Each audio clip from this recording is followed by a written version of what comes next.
For those of you who are taking the SIOP course, we just completed the second week.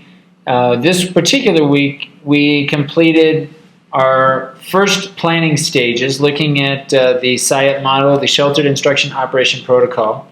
And we were looking specifically at creating content objectives, language objectives, and considering certain concepts that were appropriate for our units based on the age, educational background of our English language learners. So we began by looking at unit goals and determining how many weeks that a typical unit might last. Based on that information, then we began discussing understandings, specifically the 6 facets of understandings, and contrasting the term understandings to that of Bloom's taxonomy. So we're looking at understandings in terms of the 6 facets in terms of a degree.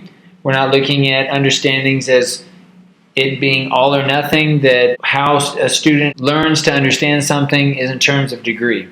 And we looked at essential questions, creating key overarching questions that directly relate to our understandings.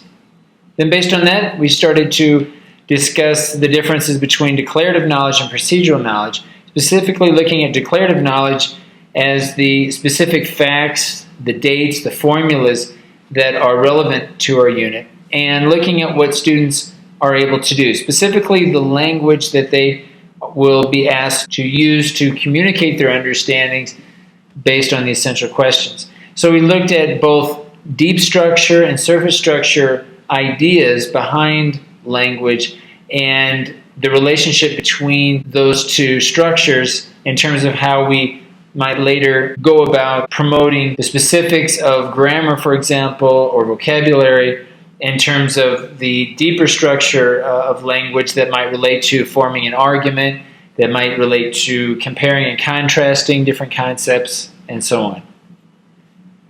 We discussed different backgrounds of learners, considering, of course, their English level, but also their academic level and life experiences, both within the university and the curriculum, and also outside the university, whether that might be pre-university experiences or perhaps professional experience in some cases, where some students are actively working in the field and may draw on those experiences within the class. So as we complete Unit 1, I'd ask that you upload your assignment for this week here under Content and Language Goals, and upload the same to your individual wiki found here.